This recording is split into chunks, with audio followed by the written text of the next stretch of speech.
Yesu whaftai lo alofa.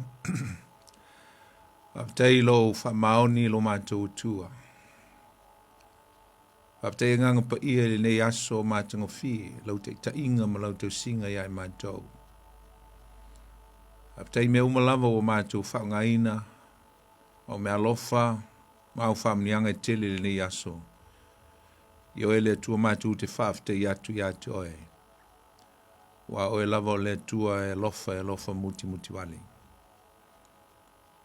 Mātou lia fo le nei aso mātango fie, sa mātou a mata mai lava fo ili tae ao na ngā lulue ma whio ilungo le nei funga ele.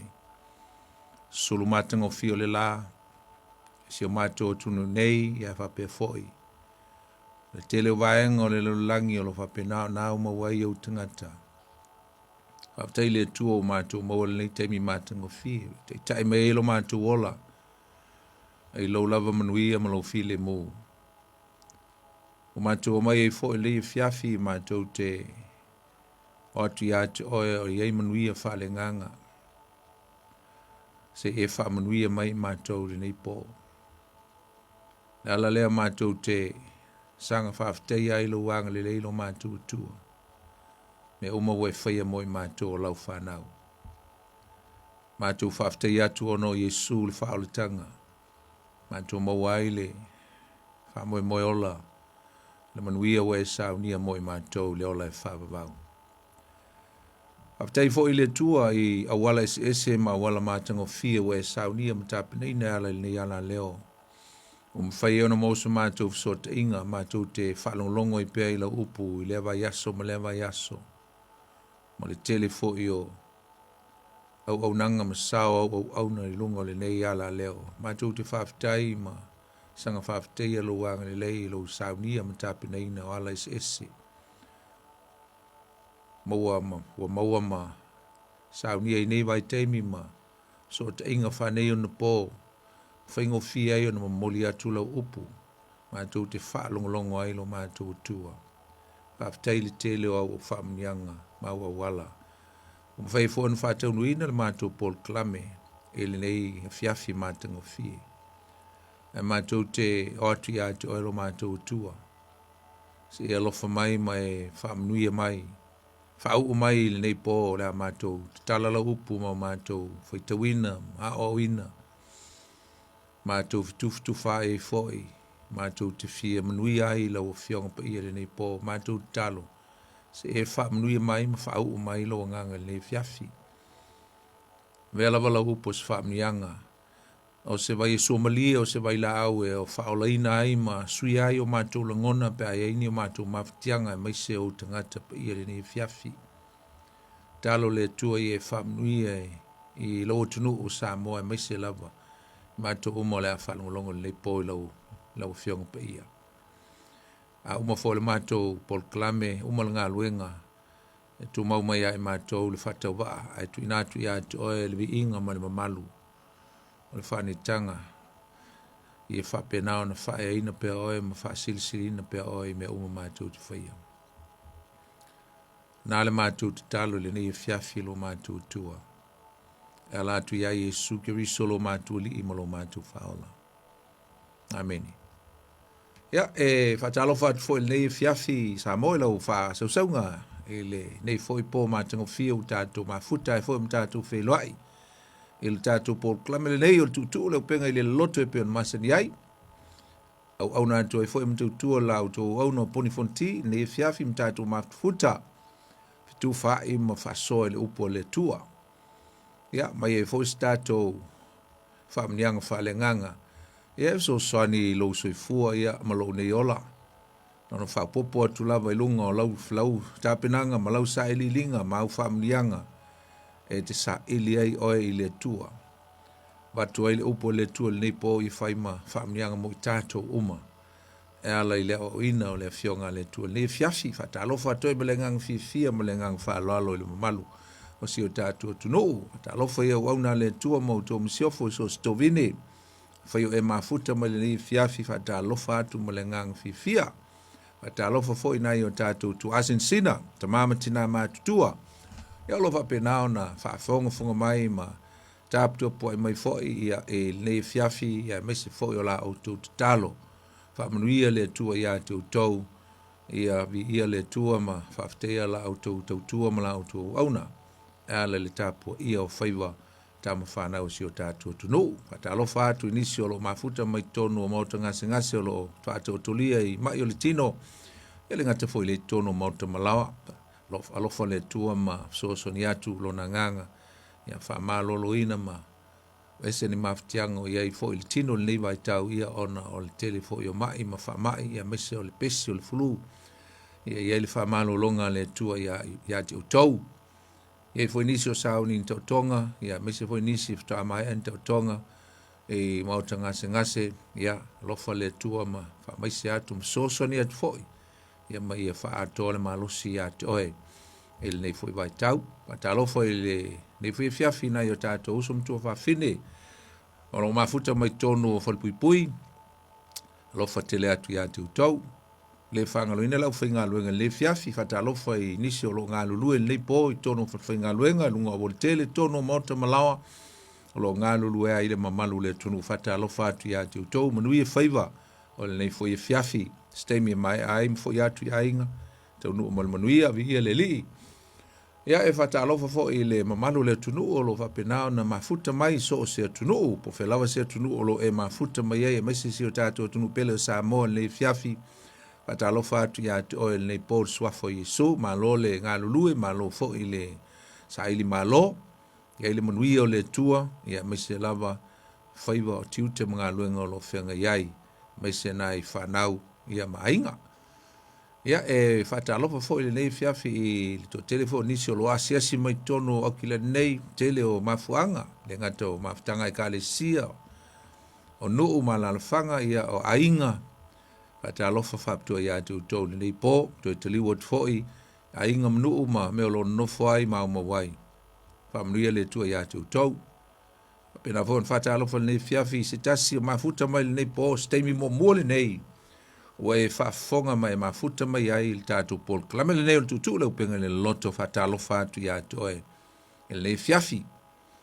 Ia fata alofa fo i le sunga ya sau nei fiafi ma ngā luat fo i ma sau nei po whamnuia le tua ya sau ma le ainga i ele li ia o nei fo i teimi o le soifuanga e mese fo i le tatu fo langu fa le teusanga ia le fo se ma li lavo le tatu sa ne fo wa amata au kuso ia talo sia o manuia ia le fo langu le nei fo i teusanga ia ai le te mate lava ia i lava ia fafita auli ia ma pupunga foi ma me tupu le soifuanga ia olu tau ia ma me nei o toftu fonga e atili e ono tatu malolosi pe a fai tatu te on sai ia ma o tatu malama le ia wala le tua o toftu fonga fa tupu ina ai ma fa malosi atili tatu pe a fai tatu te manu malo ai ia a fa so songa satani ia e whaaleanga ina i tātou, ma te lepe i o tātou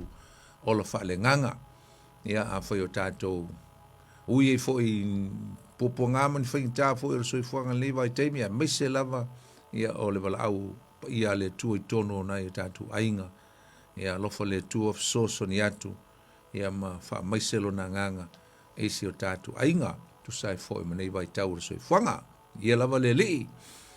Ia o le nei fiafi e tato maftanga usum tu whawhine ia o le tato maftanga e whataua i fo i lea o uino le upo le tua e whapena fo i ona vele upo le tua i efso sani fo i loso i fu au na pe a whai o i seo ngā ma se taua ala lea ia o lava sau peni ma sau api ia mise fo i o lau whaafonga ia whapena o nanga le leile tua so soni ya te oil nei fiafi ala ile o ino le upo le tua. O le umol tato por klame i le reaso no mawai o lo tato i le whamana tunga. Baenga e ono o baenga o mea lo whapenao na whata waina i tato me whai tutonu le kalesia pe a tato o mai tato te mafuta watasi.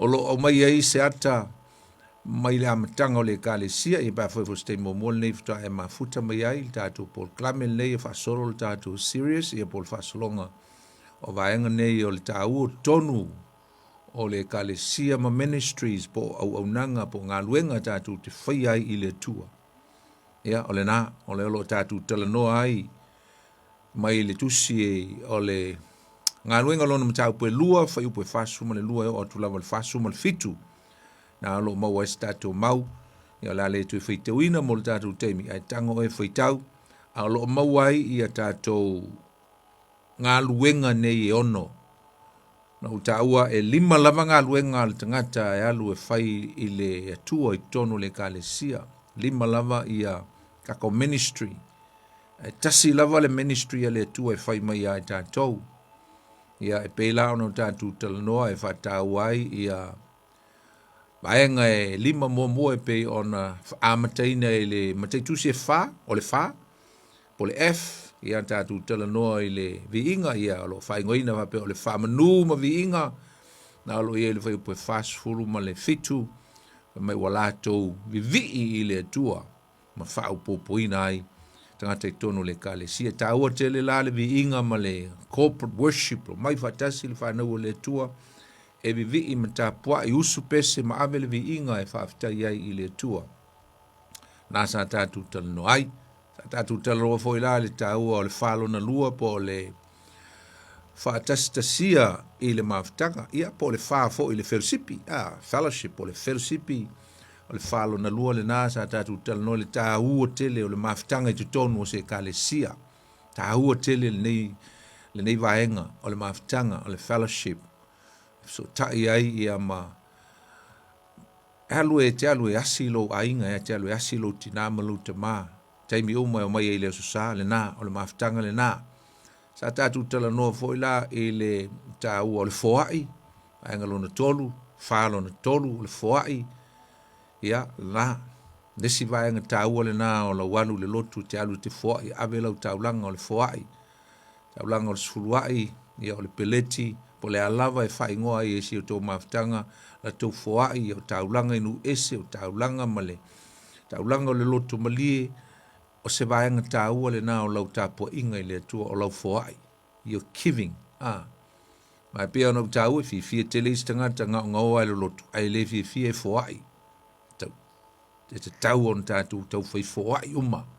Au o le fi alo fai le foai. Ai sa. Au nai te nofo i le nofo o lotu. Tongi i le pili le. Ia mea uma lava. O le pao. Ia o le lisi. Pa fai o lisi. Ia o mea uma. O le mo kesi. Ia, na, mana umia le tupe. Le alo la tātou le tāua tele o le foai. Luinga atau foi foai uma mwhamauni tanga te le foai. E whaingo fia foi ngā luenga le komitia mai se o le au nā le tua. Wāpili mo mea uma, tāua tele. E sa tātou tala noa foi le tāua o le whātonga. Nisi nā mea o tāua mai whama o tālo talonga. Ia pole ta talo foi. Ia, sa le ala u tatu e le melo na lima o le wha manatunga, po le whalo na lima o le wha manatunga. Le sa tatu tala noa ai, mo i vaso lente nei tatu a mata ai, ma wha mata ali ia le ala tatu tala noa, ia ma tatu whai uai, e le vaenga muli muli po le wha muli muli, o le upu o le tua. Ia po whangoina whapea o le wha longo longo i le upu o le tua. Pau fo i leo le mea le tua e whai mai ai tatu, i le aso sape a tatu o lana upu. Awa le upo le tua le o se upo tātou. O le Holy Communion pe whaingoina whapea o le maftanga pa ia. Wa le upo le communion o le maftanga. Te taulao na wha Samoa whapea. O le maftanga pa ia. The Holy Communion. Ia po le tāsuanga le li. Pe o na iei le kornito o mtau pumamua.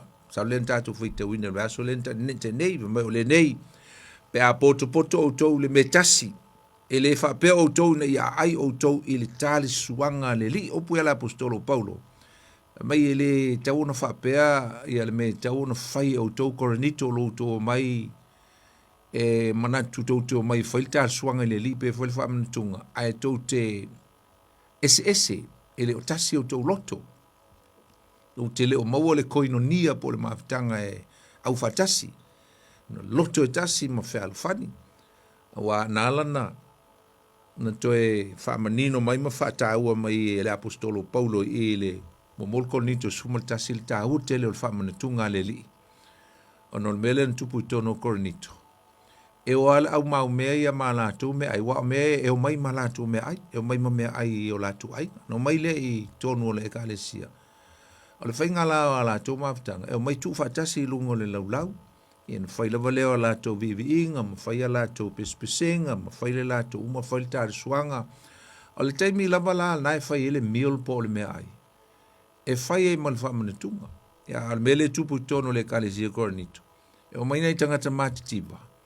E pi whaleano i le au mau mea. E mai na tangata matitiba i le au mai ni mea ai a wai, le ni mea ai lātou te, le se mea mai ni mea ai.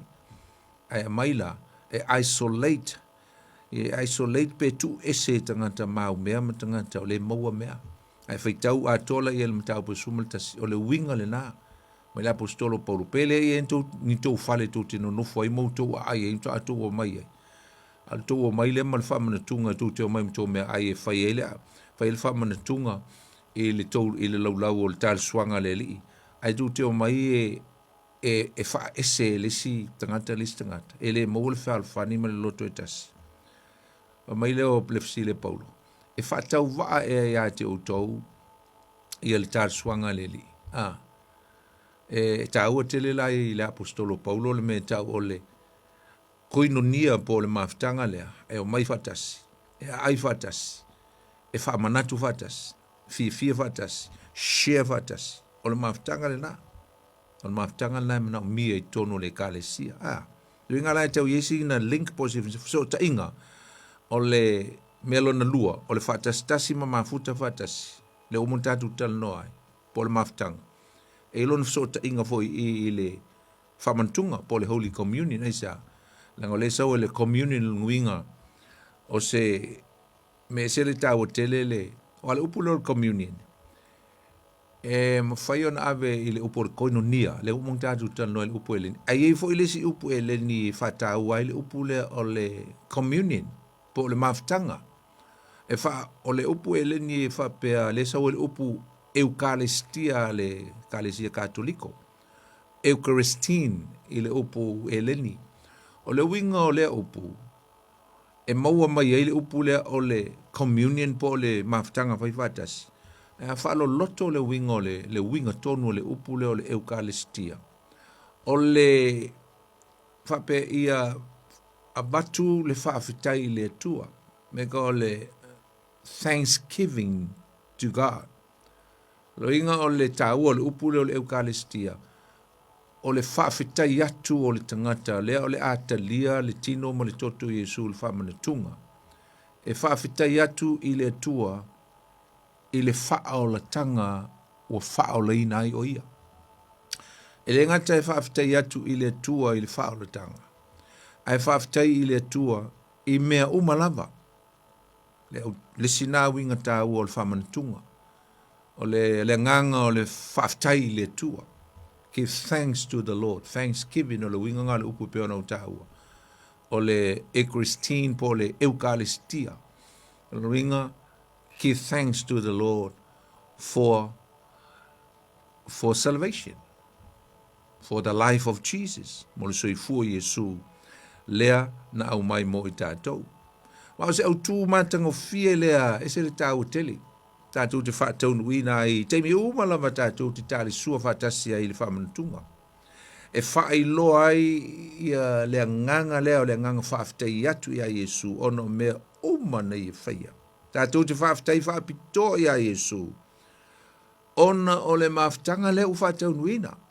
Leo mai whaatasi ai, e leo mai ozi whafo ai, le o mai fatasi ele o mai tu ese istanga esi vai nga mau mea ia tanga tamativa ai o mai nga la tu tonu laulau le ai e o mai fatasi te winga la tatu te fafta ia Yesu ele nga faltanga acknowledge the goodness of God Jesus for the salvation, but we give thanks to the Lord for the fellowship. Mo le teimi whaapitol, mo le teimi leo whaatau wina o mai whaatasi ai ia le auso, le au pele. The brethren. I le nganga o le lofa moni o le tasi ma le whea alfani. That's the kind of attitude that we should come with if we come together in the Holy Communion. E whawhitai ai fo I le tua o na o le whaoletanga le usau ni a Yesu mo I tātou. O le whalawa po le areto o tātou ai e le ngata fo le waina o tātou whenuai. O ne symbols, mo na o ni whailonga. Na o ni whailonga ia le areto mo le waina. Whailonga o lo suitulanga I le mea monia, I le mea na whaia Yesu. O le avatu o lo na tino ma, tu atu lo na soifua, pasa tauro lo na tino, his body.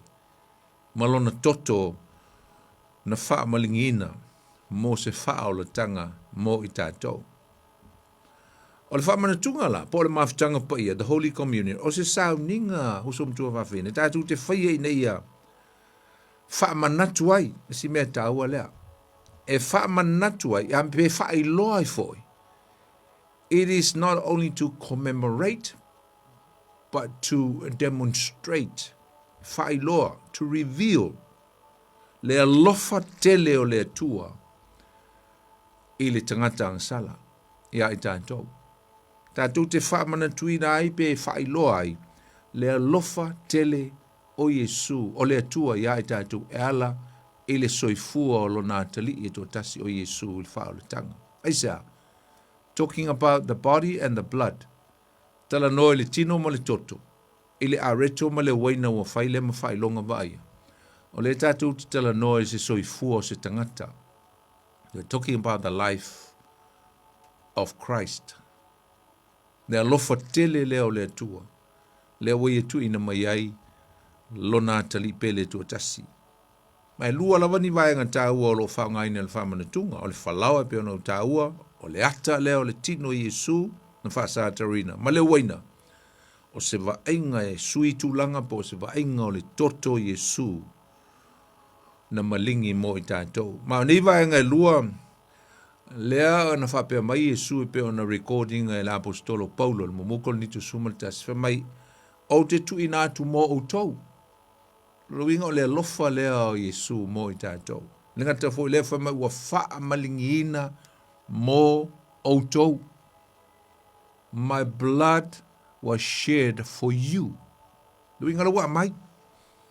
And that's the great love of God. O le lofa tele leo le tua.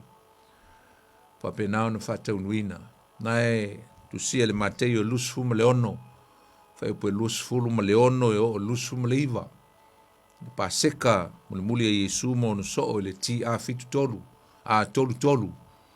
Pa seka lea na wha ma vai atua Yesu ai maliu ia ile le fiafi. Me wha sa tuina. Ruina na tupu ile astofi, le fiafi o le stofi. Na ua mata le a fo ile aso leo le pa seka. Ai na whatoa wha sa tuina Yesu ile asfreile. Ile te usanga lea ti a tolu aisa o Yesu leo le tamai mamoe e sui ai mamoe o le paseka e pe ona masani e tangata Israel le na fulfill mfatau nuina e le aso le ti a tolu e le paseka le aso le paseka o leva na fai mai Israel le nei mea talu mai leo ese mai le esoto leo se mai e kupito le na fai le tua le fao le tanga ma ese mai elo na nuu. Nai ma fua mai ele paseka. Wa leva na wha manatu mai. Fasil ma moe.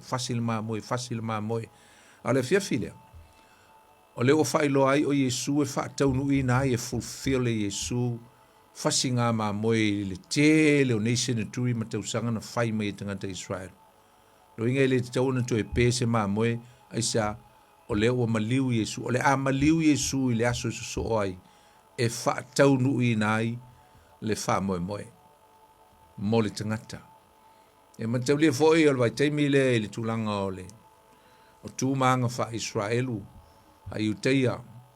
O le teimi tonu a lea ele o le aso le paseka. I o le wha te teinga o le aso le na luatua Yesu i le asai le asini. Lana malanga wha tupu. a o le aso ngafua so lua so lulu. O aso ia e te tau ai o na alu le tamā malona tali. Po sesi o le whanau i le whaatoanga po le pāpovi, po le amin, po le pāmamoe.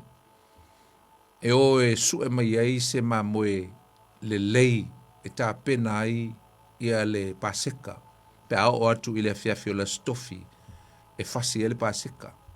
Te mtono alen fa e fol paseka i Yesu maun soo i tu tono le afiafi o pito lunga i leise mamoe na pe ala ale men fa i le afiafi lea fa i loa atu i Yesu le ai o ia o le tamai mamoe o leo fa tau nuu ia te ia i le tele o tau sanga na fasi e mamoe ale nuu o Israel.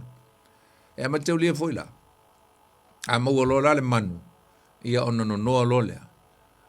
Ale ainga. Ia to a fasi lolea i le taimi e whai ai le paseka ia ma susunu ma amin ma tau ma tunu ma tuulunga le whai tau lang. Ma whai ai le meal po la tau tal suanga o le paseka le wa amata i le aso lea. Le fiafio la stofi a wa amata ngā i le aso. Raile o le kāle na wha Israelu. A o le aluatu lea Yesu i le asini i le aso sale na aluatu ai le ti a tolu tau sanga lava lea. O le whaailoa atu lea e Yesu e le ngata e lua mea whaailoa Yesu le aso lea. Whaailoa atu ai o i o le Mesia lea whaatali e Israelu. E po le tupu fo i o Israelu. O inana whaailoa ili meta o le Mesia na whaatali i tangata Israelu. Misi atoa i mata o Israel.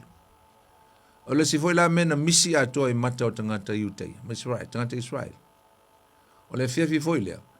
Na ti atu lo Yesu o whailoa o i o le Mesia. Tai peia o whailoa atu Yesu. O hau leo le tamai mamoe o le paseka. Pe ano whai atu. O le ale a olo to ina malona atali. Fo i le asunga fua ma le aso lua po le aso lulu. O aso i e ta penai. E o e su e mai se mamoe mo le paseka pe au le stofi. A le ua luatu Yesu the day before po le aso sa. Tia tu la seni whaatau nu oil pe o le fitanga Sakaria iwa whai upo iwa. A ua whai loa tu e fo i Yesu i le nuu o Israelu. O a ule o le tamai mamoe. O a ule o le tamai mamoe le tua. Le ua o whai loa tu ia te I am the Lamb of God. I am going to suffer. I am going to be crucified for the sake of mankind. Ya, ana misi fo i mata Israelu na mea. Dia na o ilo le fiafile o paseka, mai lo Yesu ma ono soo, whaatau nuu, le mea moni. Whaatu Yesu o lo utino le nei, ma lo toto. Tatu paseka ma le tali suanga muli nei o na o alu ese iro le ma o maliu to a tatu to e tali sua lava i le malo pe ao o mai le malo o le tua. Ya, le na? Ya, o ila tangata e tauna tali sua i tali suanga le, tau o le sauninga le o le whamantung. O tangata uma lava ua iei tu tonu o le whiangainga. Uma tangata ua i tonu o le whiangainga. Na le winga lo famtelanga tangata o lato a vea Yesu tangata o fatu tua ma te tonu ya Yesu ma le fao le tanga ma le maliu Yesu o failea ma fao le tanga ya te alu winga tangata ua na maua le fao le tanga Yesu ke biso lato te tau e te tau no lato talieina le tino ma le toto o Yesu tangata tonu le whengenga. Pe inga ele tauna talia e stangata ele tali tonu iai, po stangata e whaalo tolua, po stangata e na tele italia ina Yesu. O le tangata ua iai lona whaatua tuanga malona tali tonu o Yesu, o ia leo le Mesia, o ia leo le tamai mamoe, o ia le na watu lona soifua, mo ia, e sui tūlanga, mo ia, maanang sala, wana maua ili whao le tanga. Amen. Yeah, I say ata tu te tali ai le whamantunga. Why do we take communion? Ale sina fisili tau, o le tali whaingo fie lava. Nanga e whatonu mai e Yesu, le luka e lusu ma le lua, la tu tali suanga mun muli. Mai o tau fita ngofi ai, a ai.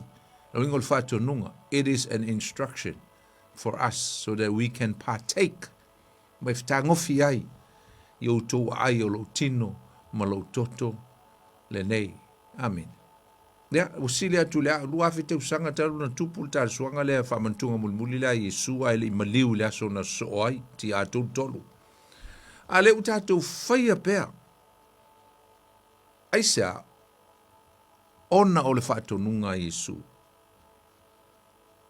Isa utatou whaia i pea o le tali, tātou te whaia ina ia whaamanatuina ai lava o Yesu ma lona lofa ia te i tātou. It is to commemorate, to remind, just to remind us the goodness and the love of God. Ne lofa o le tuela ia ke riso Yesu. Opu e masani o na ia e finau e fo ia tangata ke risiano i whaapunga ia o le upu o Yesu. O lo tino le lei ma lo toto. Au se sau nuanga leo se sau nuanga wha le tino po se sau nuanga wha lenga. O te mi uma tātou te whai alfa mantunga tātou te wha longo i upu ia. E wha le tino pe wha le nganga i upu. O upu e wha pea o le tino ma le toto ringa o la tātou inu toto o tangata. Po la tātou a ai se tino o tangata po le tino Yesu e le ai. E le o se tūlanga le nai le o wha le tino. O le wha le nganga mai i le whetalainga a Yesu. O seata, ringa o teimi uma tau te whai ai. E tau te mana tū ai. Le mea na wha sa tau roia. Ma lo toto na malingi mo auto. Ai tolu lani vaenga e wha maamlama mai ai tātou le tau o te leo le tū le wha le nganga tala noa Yesu. E leo tala noa Yesu wha peo. Ma tātou whai ai leo teimi uma tau te whai ai. Wha mantunga le a tātou sauni e inu se toto po le ai. Wha le nganga il wha tuatua. E tātou te mana tū ai le tino monio Yesu na wha manu aina ma wha malepe ina i lunga le sātou. Wha mana tū ai le malingi o le toto Yesu. Ai tolu ni vaenga tāua. O le vaenga momua, o le mea momua. Tāua le wha mantunga. E wha ai loa ai. It is to reveal Christ, for the proclamation of Christ. Fa mai mo mokol ni tau po la apostolo Paulo ron mata po suma tasi fa po lus fu me leono ne fa mai awa aso umanto te aia ile nei a reto ma feinu ile nei ipu e tau te fa ai loa tuai fa longo ipu tau ia lo maliu fa ai loa tuai lo maliu. What is that? Alala fa ai loa tu lo na maliu. A whai la tātou whaai loa ina i le mea lea le tātou tāle suanga le maliu o Yesu. E leo le whaai loa la mo tātou tutono au whātua tua po tutono le li o le kalesia. But when we talk about to reveal, lo inga tau na whaai loa atu i le lalo langi pong sa. O tātou o tangata ia o mai ma futa ma whaalafani ma tāle sua ma wha manatu le mena whai Yesu mo tātou. Ai umata tu o whai loa le maliu Yesu, la le winga le upu. Tau te o whai loa le whao le tanga. Whai loa, to reveal. Laga ta ua i o upu mai, e whai loa tuai, lo umaliu, se ia ho'o. E ele cap, e ele dash, e ele vasenga inga. Mai le teimi na maliu Yesu. Le a tātou te wha manatuina i aso sā, luinga wha manatu mai tātou. I al tātou mata whaioi, one of our responsibility is to reveal, is to proclaim, is to tell. Let the darkness knows about this act of Christ. Le mea na whaia Yesu. O le a, o le wha o le tanga. O le maliu Yesu, o le wha o le tanga. Whai loa toilo na maliu. Se ia o, until his return. Se ia o la mea ka koe whai le valea. Le valea, le dash. O le whai loa. Ele ngā le whamanatunga mangungu. Whamanatu ma whai loa. Fa mai e whai loa tuai se ia o I lona toi e fio mai. As often as you eat this bread and drink this cup, you must proclaim, you must proclaim the Lord's death or the Lord's sacrifice until he comes back. Te i o I lona toe a fio mai. O onga i la apostolo Paulo le ka Jesu Korinito. Na watu i ailona, watu le tino po le areto, tofi o le li, mo le tino, tofi le tino le li. Watu le toto pia po le waina, le me sumalie, tu te fai loa, tu ai le lo langi o lona maliu se i o lona toe fio mai, fa mai le mare ko suma le ono, fai po suma le lima. Na o tu ia o tau lo langi uma e fai loa, ma e tala i atu ai le, tala le lei, tangata uma lava.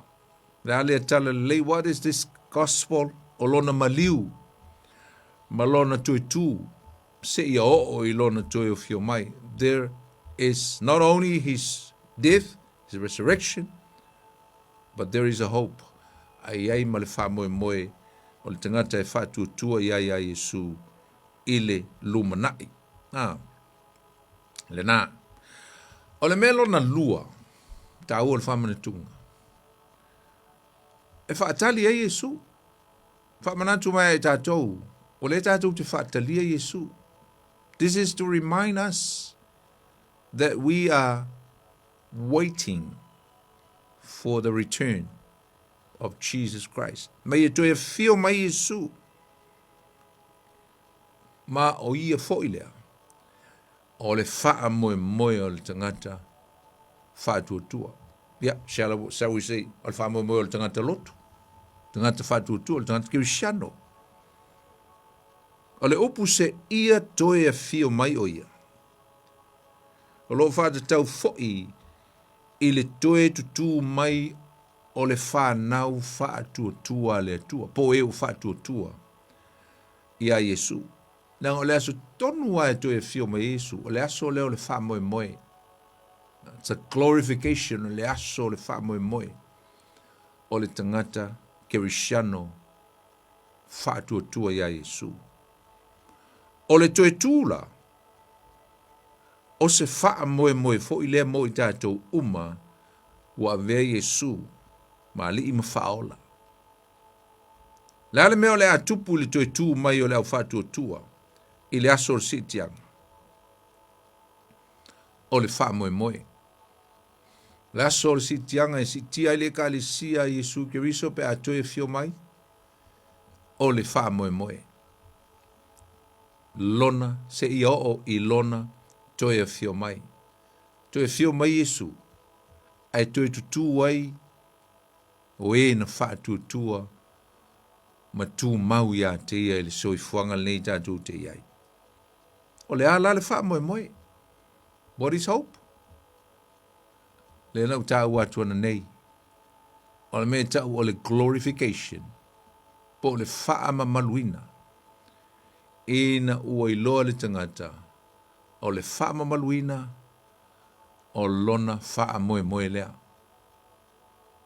Lea ua mautinoa I le aso lea, le taimi lea, ua iloa le tangata, le mea sa wha alongo iai. Maa o uinai o ia. Ai le taimi o le wha moe. O le wha moe o le tangata. O le wha mamaluina. O le glorification. Po wa tu ina atu le tino mamalu po le tino wha le langi. Wa vese le tino pala po le whale apitanga pala wa mai le tino mamalu. A glorified body. Wha ofu ai le nganga ma aluatu ai I luma o le atua.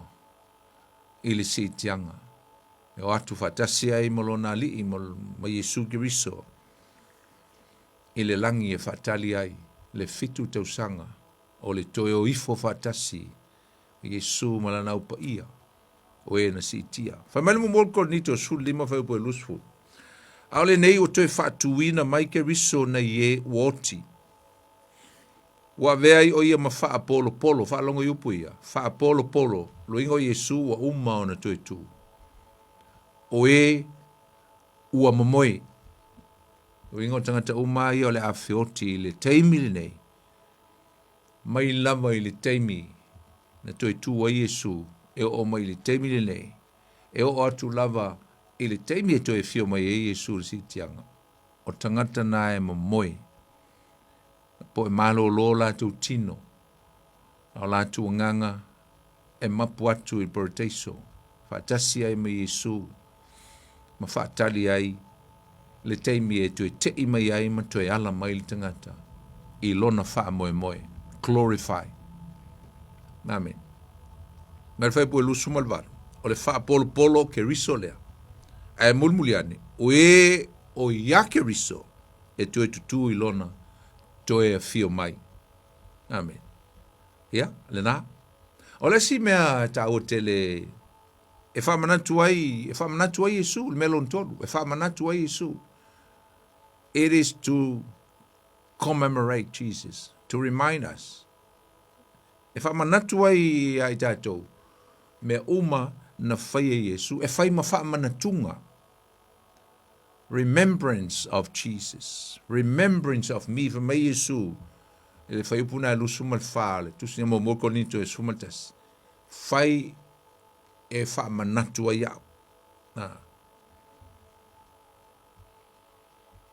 na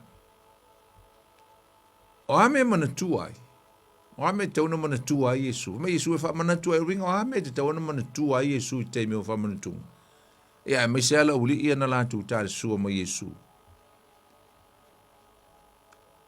fa manatu ai le mafutanga sa la tu ia fatasi sa la tu ai fatasi fellowshipi fatasi mai ai te mi umalava. It's just to commemorate fa manatu ai to remind us the fellowship e o fo ia tatou te mi nei fa manatu ai tatou te le ia te mi o mafutanga Yesu monso then fa Yesu upuia e fa manatu mai ai tatou le tau o le fellowship le tatou te fa tono loto o le kalesia nega te le e fa manatu mai fo ia auto o la uo ana fa la te na my own friend betrayed me ina yo to alo ese ai tono le kalesia ma le fa lata ma le ola fa lata em fa intupu le mele tono le kalesia le o ile falfaninga ma le koinonia te fa lata le si wo polisi cristiano this is a very horrible spirit if we have in the church the spirit of betrayal o le nganga o le falata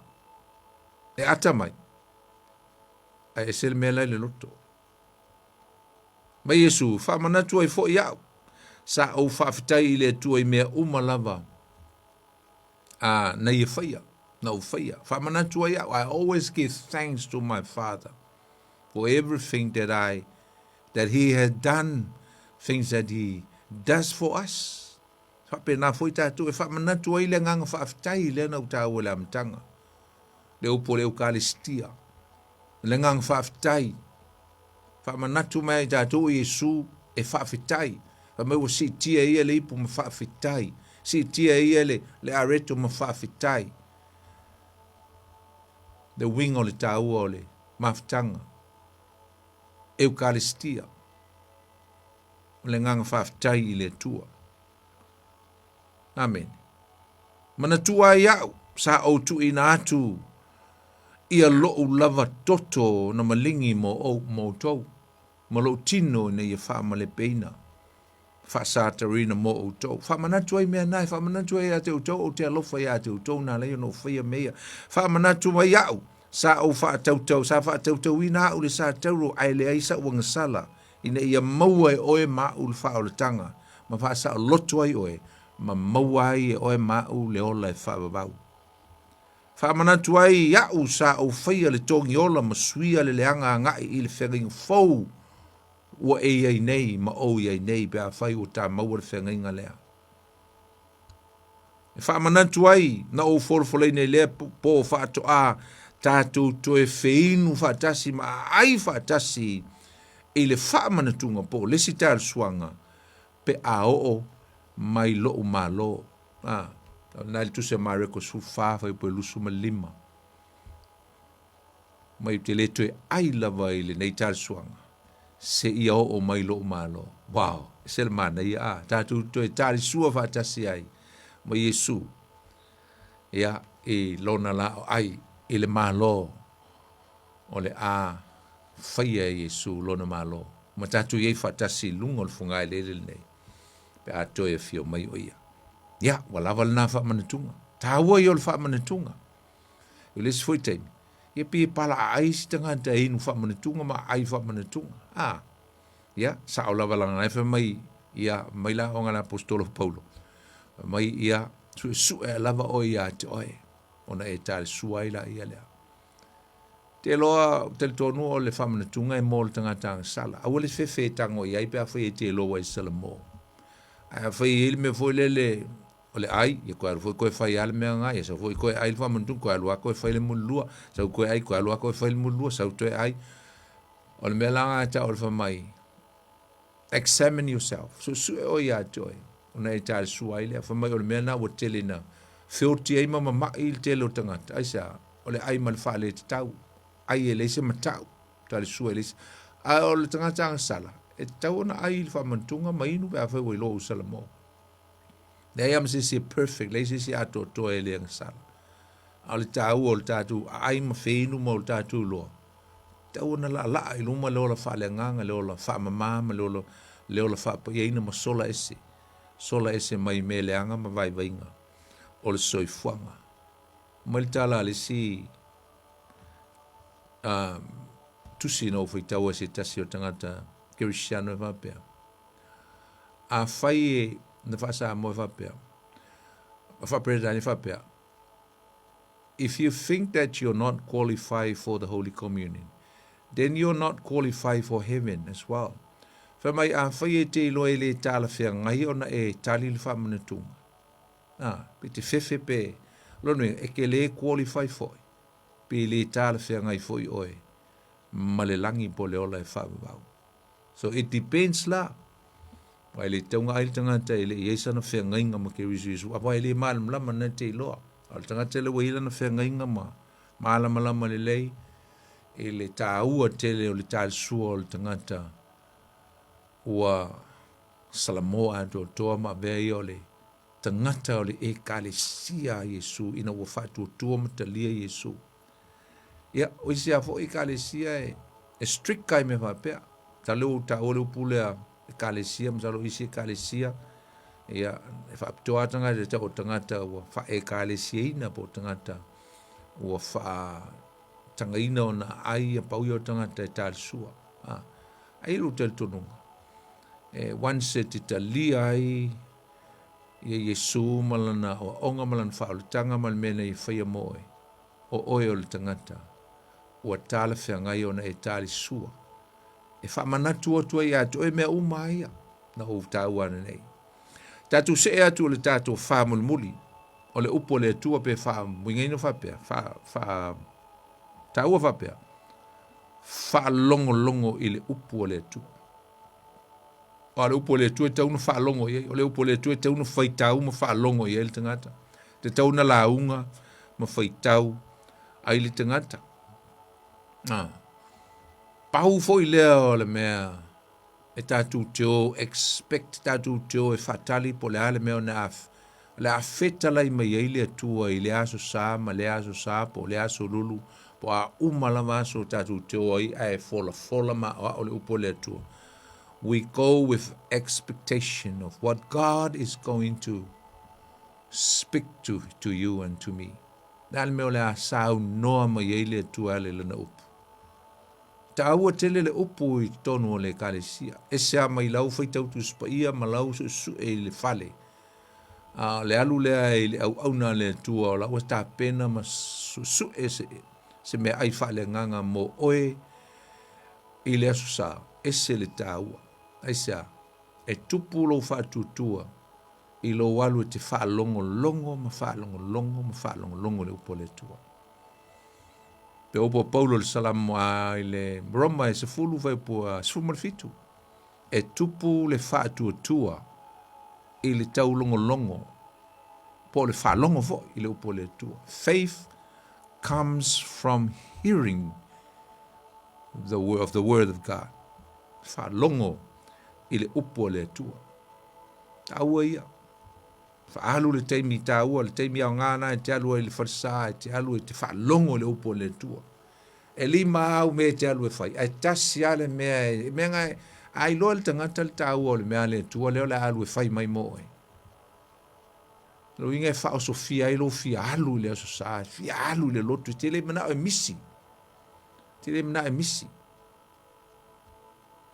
Wai se e manatu le tapenanga le whaifi au le vai aso ato. Lau tala voi le masen whai matu karesi.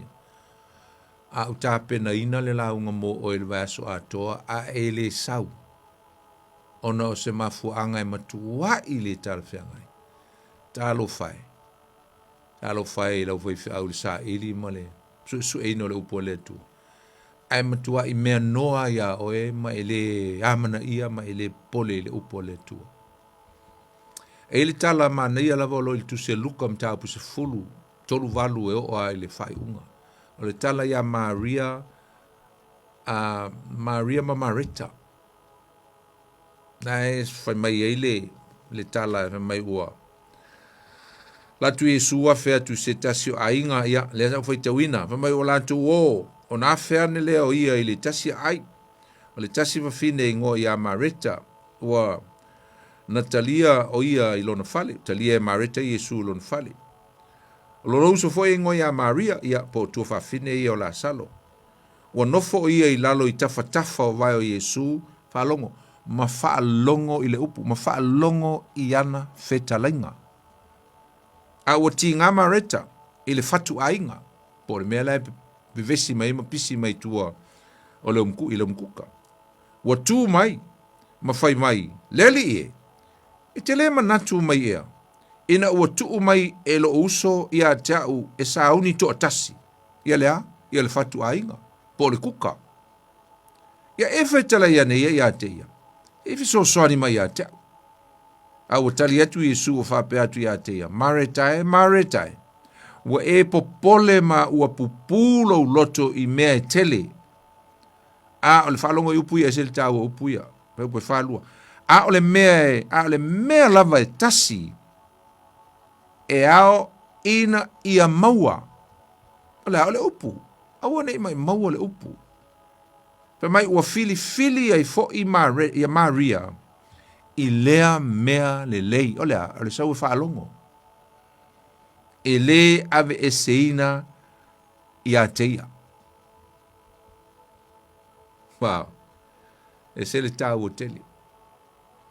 Whaalu lo teimi e whaalongo le upo le tua, e te malosi e whaale nganga. E te manui ai, e te tupu ai. Te tupu ai mai matua whaale nganga, pa e nau le upo le tua. E tu le kuka e aku loku whai. Awa le pupu o tatu loto i mea, fa mai Yesu. Pupu o loto i mea, lo loto i mea i tele. You focus and you put your concentration on materialistic things, on so many things, unnecessary things. Ai te lo e o ngā le mea ai, e o ngā isi mea, e o ngā le lo whinga luenga, e le se a whainga o ngā mea. Ai whai mai Yesu, a o le mea tasi, a o le mea lava e tasi, e ao ina ia maua. E ao ina ia maua e Maria ni te ua misi le upo le tua. Wa ele teimi e whai e isi mea na. A le upo le tua. Awa ne misi. Pe vo le whiawhil nei. E wale stangat. E whaalongo mai loa le maka upu whale ngang.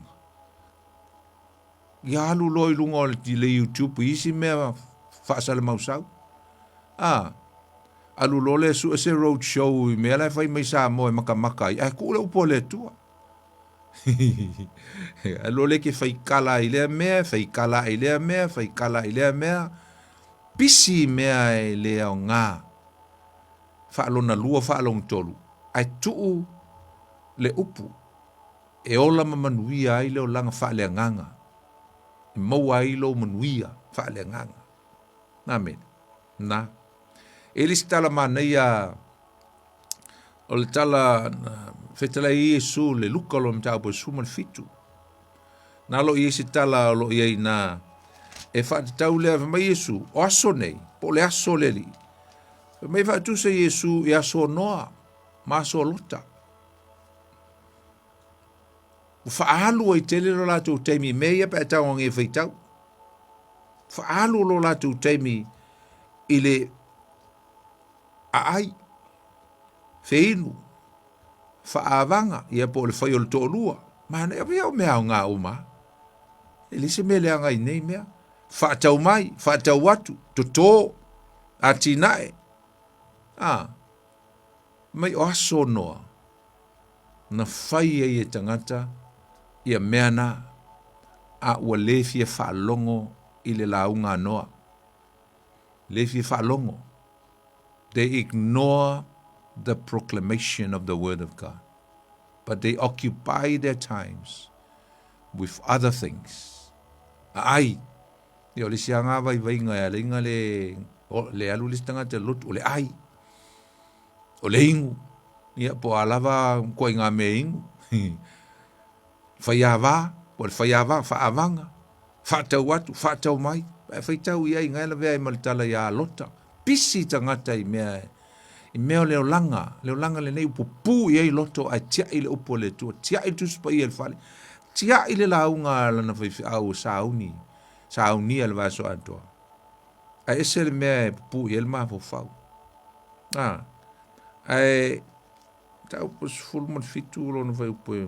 Mai mai e whapea. E pe ona whaia fo i ona aso noa. Whapea lava ona whaia i aso o le atali o le tangata. Na ai la tau mainu ma la tau whaia vā. Ma wha vanga. O na o lava le aso wa ulu atu noi le vaa. Sa me uta o maino. Lana na fola e noa le upu. O na o mai ei le whaalongo. O na o mai ei le o le lolo. Ua whano ai la tau uma. Peia o le teimi le nei le fola ino le upu o le tua. Aisa. E le tu e sau se lolo. Ai sau le unga. E sau le whaamisinonga. E sau le unga. Sau ma le whaamisinonga le atua. O le whaamisinonga. O ai tolu whaamisinonga le whai unga. Ia. Le steimi e tala noa le nawaenga. Ai le whaamisinonga tātou te le fio iei. O le whaamisinonga mulimuli. Le whaamisinonga i luma le no fōsina sina. O le atua. Whaamisinonga e whaamisino i nai tangata uma i le iorsi tianga. A o tangata na ola i le amio le anga. Na fiu noa e wala au, na fiu whai fi au e wala au, ai le kea i le upo le tua, le teimil nei. Alalmo iei, ua maua i pupunga, maua i maftianga, maua i le malaia, ua o mai, ona o le ai si teimi e wha longo ai, ma wha o ngā maola i le upo le tua. Ese la le tā ua usum tua whawhine. O le upo la le tua, o le tāua le upo le tua. E iei ia mea e tātou te wawai e anga i le fionga pa ia le tua. O lo whaatusa mai e le fionga le tua i tātou. Ia tātou wawai anga i le fionga le tua, ma le tātou whaonga ina le teimil nei. E se fulu le leia mo mea lo whaatusa i le upo le tua. Se fulu le leia. O le vai, o le malamalama, o le whaavae, o le whaavaa, o le whaata, o le mea ai, o le fua, po le seito, o le whaafanua, o le pelu, o le afi, ma le sa mala. Nā tātu a matala i le mea momua. O le mea momua whamai o le vai. Ma le salamo i salau suma le iwa whaiupo iwa. E whape whea e ona whaamamaina le teure le o nala. Le upu whaamama, purified le ringa, has to do with water. Whape whea ona whaamamaina le teure le o nala. Whamaile o le tali atavita. Ona ua tausi ai e tusa malaua fionga. Ona ua tausi ai, o ringa ua whai maustai le upo le tu. Wa whaamama le ringa le vai. Mai petelu mamua fai matau mamua lusu malufu mai o tou whaamamaina i o whaamaina o tou loto i le ngā wa i le upu moni a le nganga. Whaamama purify le upu o le atua ua ngā wai ai le tangata. Efeso 5:8 ina ia whaapa ia ina ai o tau, ina ua wha mama ina i le wha tā ele ina i le vai a toa ma le upu. Ioane whawai po suma le wha upu Yesu, a o se inu i le vai o te avatu i a teia. O lea, o fionga le atua. Ne whai le fufine sa Maria. Pa mai e le to e fia inu lava o ia e whaavavau. A o le vai o te avatu i a teia. E a vei te tonu i a teia o le vai puna. E puna e o i le whaavavau. Tautala i lea, o a fionga me wa sao noa atua Yesu.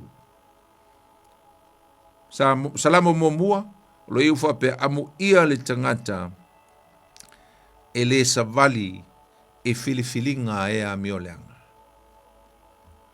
Le a meolo tautala iai, o lo tautala i le wha mamaina i le upua le tua. Ai nau o ia i le tū la fono o le upua le tua. Ia, tātou saula ia le i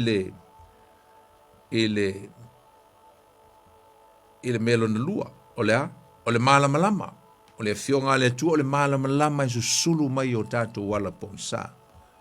Selamo selau sumaleiva fai upo e selau malima.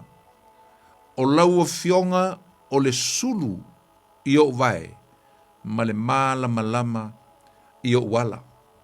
Alang tātou o le asā le lotu, tātou teo ina ia sei, tātou whaalongo le upu.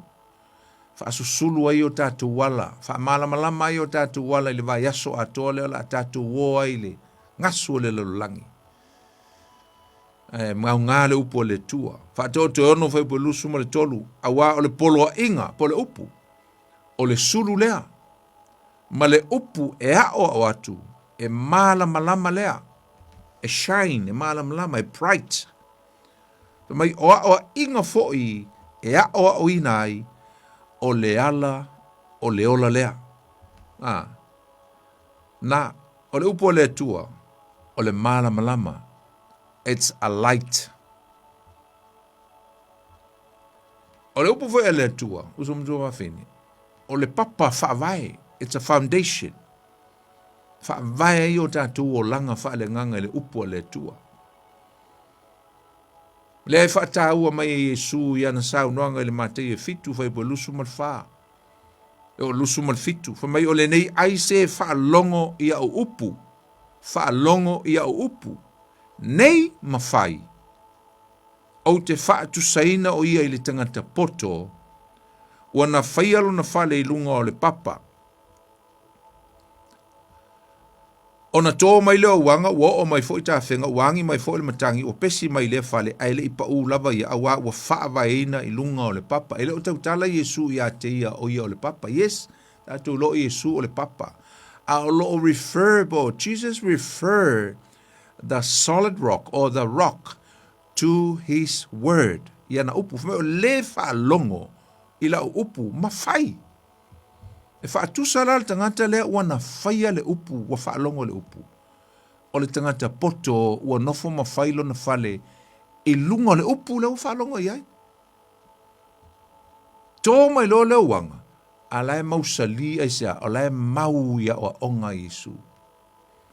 Sawa ai sia o onga se lue lo whale, sawa ai si meo le lo langi whaaso songa i tue whaaso so oe, lue oe, a lae te mau ia o onga Yesu. You are holding on to the word that you hear and abide to it. Mataofi matu mawai. Mai o le whaalongo i upu nei mawhaia. Amen. Na.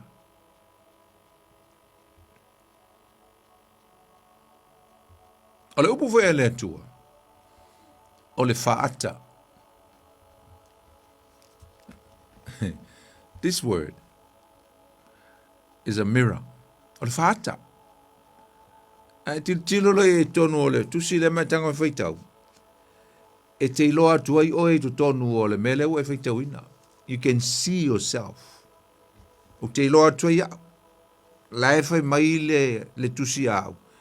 E whapeo fōlinga ia o capture ile. This is how the word capture your face. pu ele tuspa ia o folinga ma tau mai a joy. E ele laulunga e sili lunga o lo wao. Ka uma ia oe wa kula loulu. Ka uma ia te o mga miel o ki o loulu. Ta uma ia te o ngai pi o lo fusua. Ta uma ia te o ngai le o match. Lo o langa. I o la ei. Amen. Mai leo ia kopo o lona mata upu mo mua. A lona fai po e lusu ma le lua. E o lusu ma lima. A ia fai o tau mai ana i le upu. Ai aua le na o le whaalongolongo iai. E whaase sei nai o tau e o tau. Awa ai se tasi e whaalongolongo i le upu. Ai le ana iai. E tusa o ia ma le tangata ua wa ai le whaata i ona lava mata na whanau mai maia. Awa ua wa ai o ia te ia. O nalu ese lea. Ua ngalo loa le winga o na mata. O si ngaka i le whiwhai tawal tuspa ia langa ngai tau mai e le whaata. Ia le mea iai. Ai whamai ai whaitau iai. Ia ngai lu ese lea. Ngalo le ia oi. O le mea langa o mai le tuspa ia te o ngai whaale tonu i lo wolanga. Na whamai o le tuspa ia whamai whaever ai. Ia o whaalongo leo whamai e tusa ia mal tangata o wa ai le whaata. I ona lava mata na whanau mai ia. A wa ai o ia te ia lava. O na alu ese lea. Ua ngalo lo le winga o na mata. A o le matua mata le tūla whono po le upu i le saolo tonga e ato o tōna le lei. Ma o tū mau iai o ia. E le se whaalongolongo ma le whaangalo le ngata. A o le ana i le ngā luenga e manuia o ia i lona lava ana i le ha ana i le upu ana o le ustai whaalongo wa ai le upu mwhaitau loa mai ai o folinga tau mai ai ma e ana i ai ma fix up your outfit, fix up yourself. Amen. O le upu o le atua o le whalawa o le areto ola. The word of God is a living bread. Mal ma te whawa upu e wha. O na tali atu leo ia uwhape atu ia satani le. Ele na mea ai ola al tangata. A o a fionga uma e tulei mai le fufonga o le atua. E ola ai. Te utel no me valu. Pe tolu. Na ia whaatinga ina foi oe. Mwhala ina oe. Ua na whawhanga ia te oe le manai. O le mea na e leiloa. Na leilo fo i o tama ina ia failo atu ia atu e ele na me ai e ola el tangata a me uma tulei mai fongo yova e ola el tangata ole upu the word i sei e lima fai upu e lua sale me atu te avatu ia o tu tupe i mea e le ni mea ai ma avatu mea na tinga ai o tu i mea e le ma o onai se i matua faa longo mai i a te au ma o tou a ai i mea le lei. Faa longo la, i le upu le tua le te utala tua isaia. Fa mai e fia foi o tou loto i mea lololo. Ia e leo le mai o po le fasipua lololo. A lea o le upu le tua. The word of God. Amen. Na. Le upu le tua le fatu uso mtua whawhini. Ne te lua lava i te talatu lo leo le tato leina. Luka e valu lo no whai upo sumal tasi. O le whaata oto le nei, o le saito, o le afionga le atua. Mumor pe telu mta mua. Whamai wa whanau fawina o tou, you are born again. E le o le fua e pala. Po le maftanga al tamama le tina le tala noa mai eila apostolo pe telu na whanau ai o tou. Ai whamai a o le fua e le pala lava. O le afionga le atua lea ua ola ma ua tu mau e o i le whavavau. E se ale whanau mai le tino. Pa mai ua whanau fawina o tou ia born again. Ai le o le maftanga al tamama le tina na whanau ai o tou. Ai ua whanau o tou o le fua e le pala. What is this uncorrupted seed? O le fua e le pala e whamai le apostolo petelu. Whamai o le afionga le atua. E ola ma ua tu mau e o i le whavavau. Ala na e whanau fawina. The reason why you were born again and are born again, whanau fawina. Ona o le afionga le atua na e whalongo i ai tau atu pe la unga atu le whaiwhau pe po se stangata. Mai li ane ono whaupu e ono sumal tolu. O le anganga le e tupu ai le ola. E le o ngā le tino i se mea. O upu o te whai atua i atu utou. O le anganga ia. o le ola fo i lea. Amene. Te alo usum tua fine, o le upo le tua le te whaalonga i le asa, pe e halu le whalisa i asa. O le whaafanua, the word of God is a map. O le whaafanua. Salamo salau suma le iwa, paipo suma le iwa, mai o le tangata ese au, I am a foreigner, luinga o ke whesea i solo. Mai o le tangata ese au, nei, i le lalolangi. Aua le na ina i a tiau, o au poloa inga. Don't hide your word and your law from me. Why? Because I am a foreigner. I will get lost in this world. Pe ale ai lau poloa inga. Pe upu fo e tol suma lima mta upu lava lea. Fe mai salama salau suma leiva. Mai ia e tai ina atu au. I le ala o lau poloa inga. Awa o te fia lava iai. Mai guide me. GPS me. Vola o GPS e kia le su ele me ke le lai ke le loai. Map nga ka ko ke mi ngei lungal ka vale. Mai ta vita tai atu au i ala o lau upu po lau polo inga. Wow. Usum tua fine o le upu o le atua o le pelu. Fa longo i le filau ngal fi au mai lo o le pelu. A eleve ai on sai. E pelu fava po suma le lua. Awa o lo ola le fionga le tua. O lo mtuanga lue foi. O lo siri lo na maai pelu umai whaatau maai tu.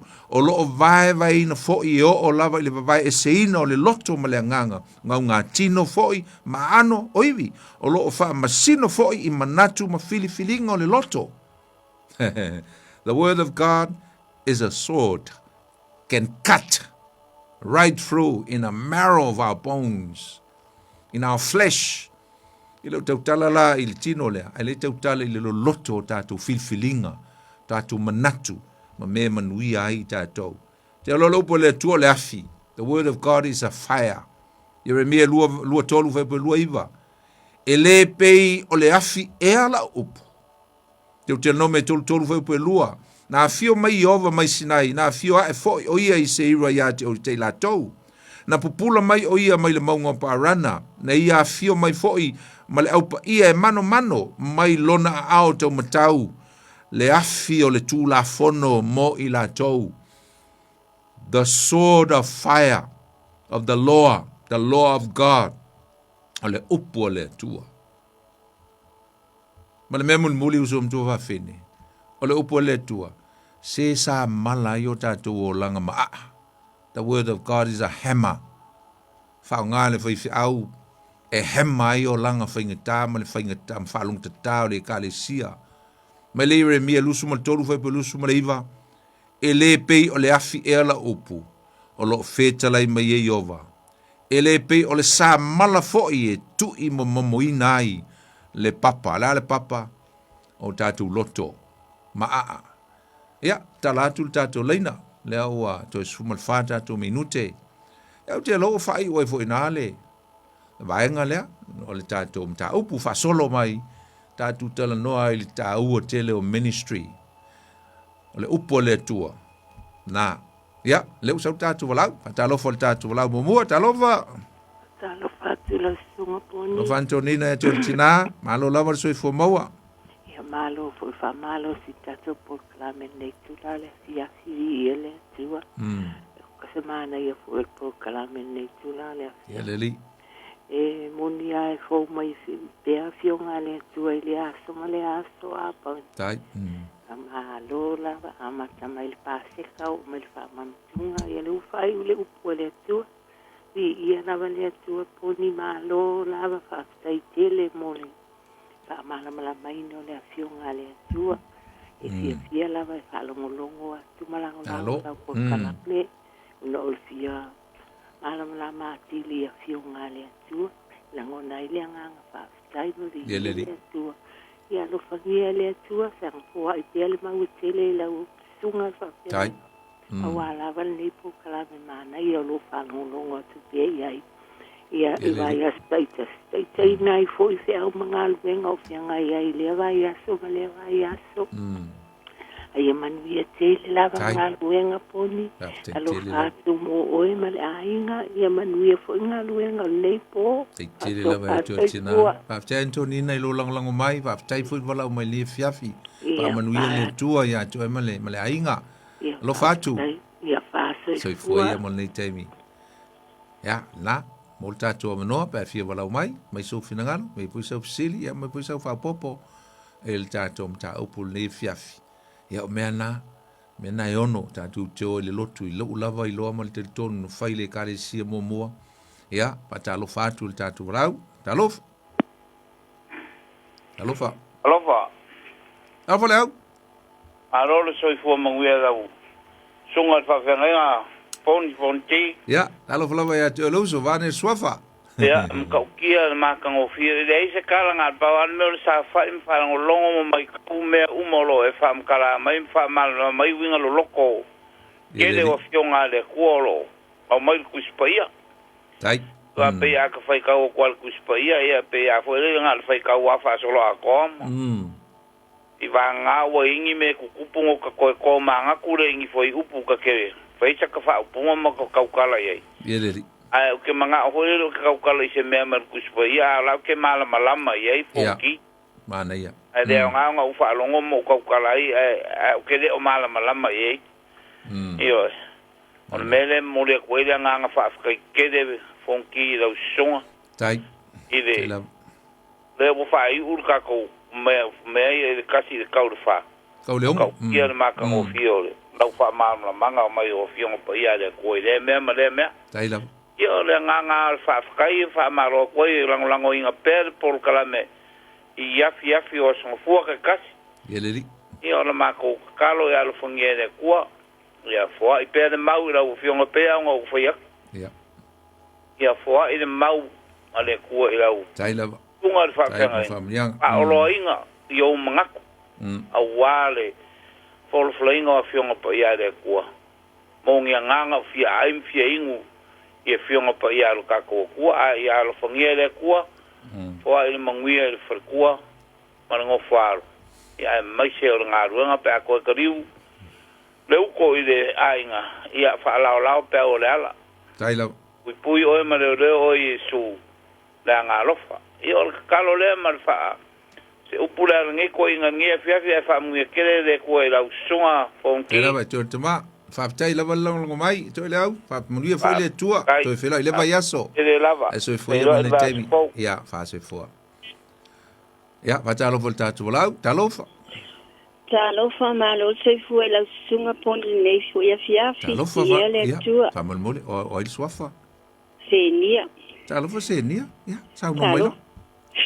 Ia whaftai wa ue le se manatu e na whaftai atu lawa ni ta upu nei po matango fia ni ta upu whaftai whangui nei pia whaamaru si awa I foilo wa wola au nei le tua whaftai ni ta upu umoi vai aso au te fia whaalongolongo ai po aso po I por kalambe o fina ngalo foi pia na whaalia foi nisi o tamama matai tina I o manatu ana tasi e whaftai pangu mai pe lang au na fa marisi au ai pe moni fa maoni le afionga pa ia pe sa no ai la sunga ia fa tai tele lava poni mo nei fo ia no ia mo pe la sunga le manatu mama fa fonga mai le tua au wa le tua malona fina ngal fa mani le tua la sunga male ai fa tua mal no walo male ai nga tai lo lang mai bawa pe finangalo le awale atu malona finangalo ya ifo nei po ya teli ainga ya tuli loine au lo fo le atu nei po lo nanga le fa man ya le atu pon fa tai lava man le po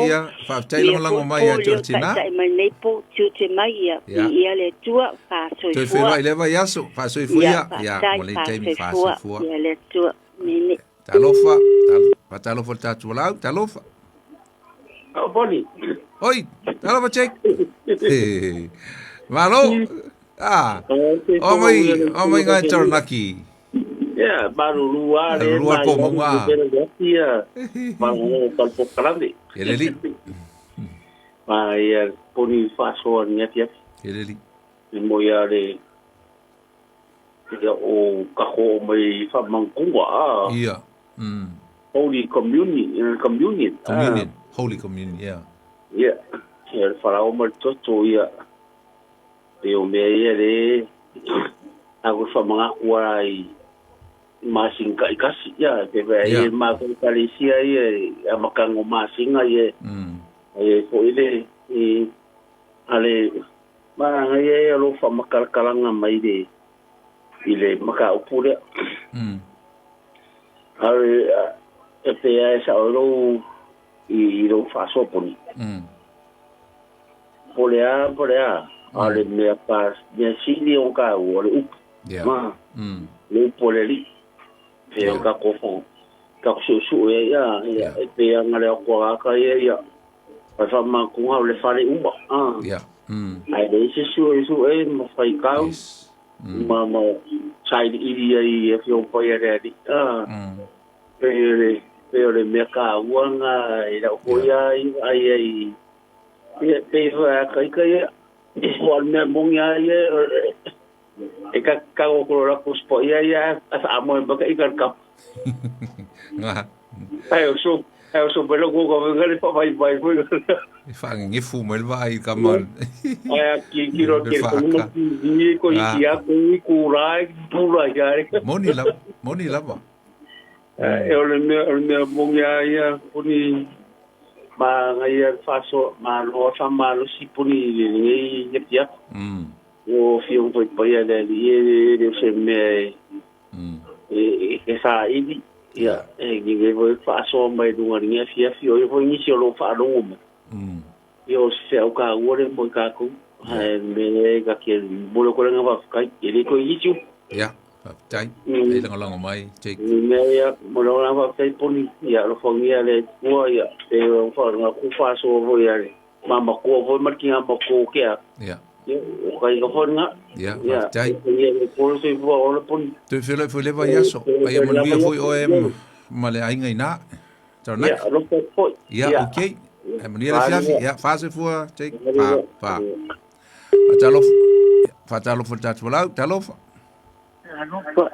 ya oi de sa no anti oi talo fori ya sa no mai lo ta mare pela o de kiu ma o de ko la kwa oi ya wa pa sai sa nei pa ko e va le kiu wa le kiu pa oi oi ma ka o o mai no le hisia le tu ni kai ma ko pa wa le le ko me ya o ni o ke o pa ya mi ko o la ya ngai no pom se ku mo fa lo ko mi o ai any time of every day ya e pa ya la ka ko mi o pe la wa sa ni pa nga u ele vai mo ai e sa o i la ko le la le mam yo le pa ka mo yo pang ko ngai pe lo ko le me o pang malingumu ia mali pe polo il taimi le fai la tau sa minga le fai la me tau sa ia au i kai la ke au sai po la ke so au la wanga le ka ai fa sai le tu le no pongo wai ki ma sai no kan fa ka u tio ma ne tele la o ngai te alu le fai u te au fai u te o taimi e no foi le lau o ya mini la lo la fai me ai o taimi anga e fai fa mantu e mo le ka wo ka pulo e mai ka ma u ia le ke kusinga la lo escuta kusira ko pera kusi o pa pa de tu au ka pera ki ia o le mela si de ngo pa ka e ko kai de so wa ngai a wo ka ke o ne ku bola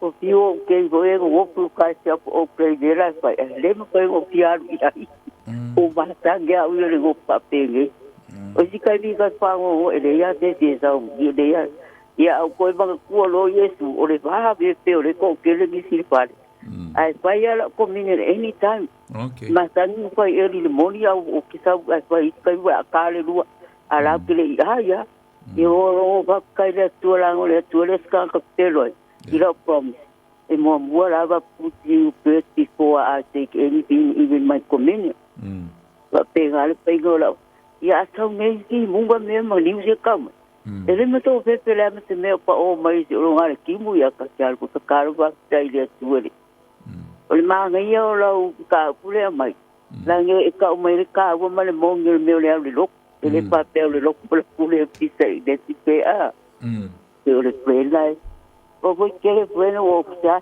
ka le peno lo kiti e seranga le tu ke alu de loku wa le alu le loku o mali yo ke sa o loku i Christian program le tau TV a te ole le nga la un new routine nga makali lu ka sa o i ka sa le ke o le pino lo komina o le kwa kwa fa mangunga es mo mua fai por le kuai mai ala ke ti aya au ke manga kualo leo ke ka wai ngale mongo la sa wa es le mongo le nga pa ia o pe ala ke ye ke lo me ile pa ale ala ile pa ile ko mi ale sa ki si ke alulo o pe me le ke alwe ko pa ta se kulo ia el va de yo go manga po ke ki nga ka ndo la ka ye yo sa le se ko mi le de yo Yesua le Yesua ele te ko mga po te si le ma te kanga ka ma te ka ke le pa pia me ko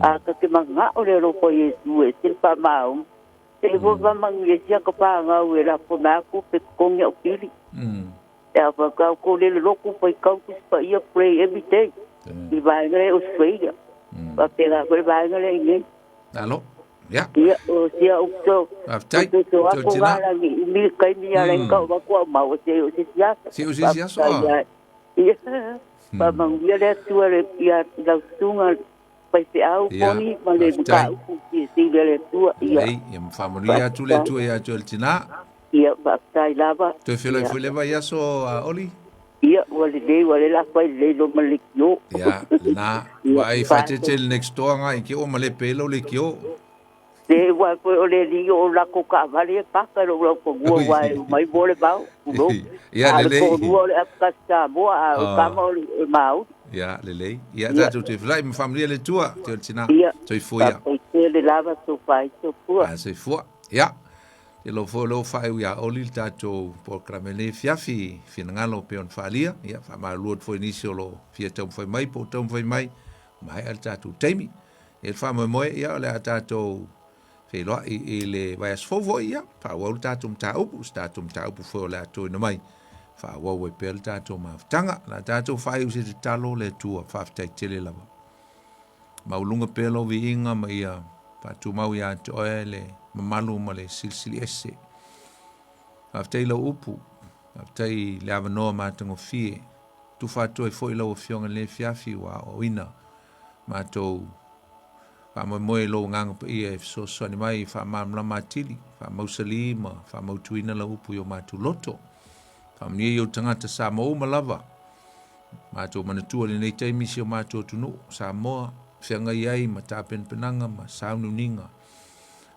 o whainga palota, whainga filfilinga ale si o matua tunu. Sa ilingo tai ma whainga malo. Le tua, matu talom tu natu, matu talo ni fiafi.